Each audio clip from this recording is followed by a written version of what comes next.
Huy, andito pala kayo. Ang init na sa Pilipinas ngayon, no? Kahit sa buong mundo. Grabe na talaga epekto ng climate change. Buti na lang, may likas na yaman tayo. At pwede itong maging solusyon. Kaya ano, mga plantito, mga plantita, get ready for episode 3. Magsasama-sama na naman tayo. This time, with nature-based solutions. Kaya be disaster-wise!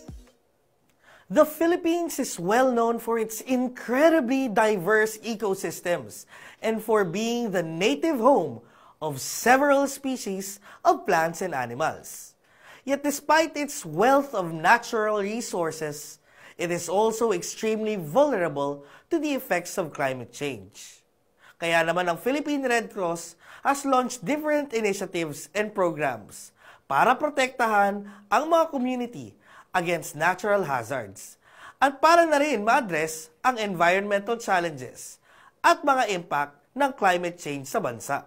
Nature-based solutions are actions to protect, conserve, sustainably use, and manage natural or modified terrestrial freshwater, coastal, and marine ecosystems. These address social, economic, and environmental challenges. So ano ba ang iba't ibang mga examples ng nature-based solutions? Pwede tayong mag-mangrove tree planting. Pwede rin naman nating i-deliver yung tubig sa mga agricultural lands gamit ang diversion canal. Pwede rin tayong magtanim sa likuran ng mangrove forest. Yan ang tinatawag na beach forests.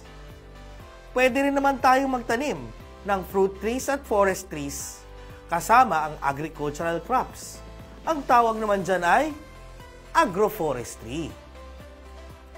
Lahat ng ito ay makakatulong upang mabawasan ang epekto ng disaster dulot ng climate change.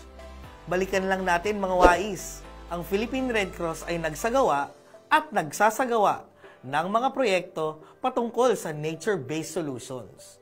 Tulad na lamang sa ilang mga barangay ng Tacloban, Leyte. Alam niyo ba, nakapagtatag tayo doon ng 4 na mangrove nursery at plantation na 9 hectares. Sa bandang Bongkokan, Ubos, Lila, Bohol naman, meron tayong 1 mangrove and beach nursery at 6 hectares ng plantation.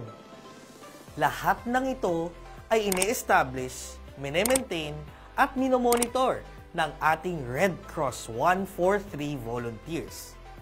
Pwede rin natin silang tawaging Eco-DRR teams. At hindi lang sila basta Eco-DRR teams. Sila ay magagaling na first aiders, DRR implementors, at magagaling na trainers para sa mga community. Protektahan natin ang kalikasan para maprotektahan natin ang ating sarili, ang ating pamilya, at ang ating komunidad. O, di ba? Likas ang solusyon. Kaya, kita-kita ulit tayo sa susunod. Be disaster wise!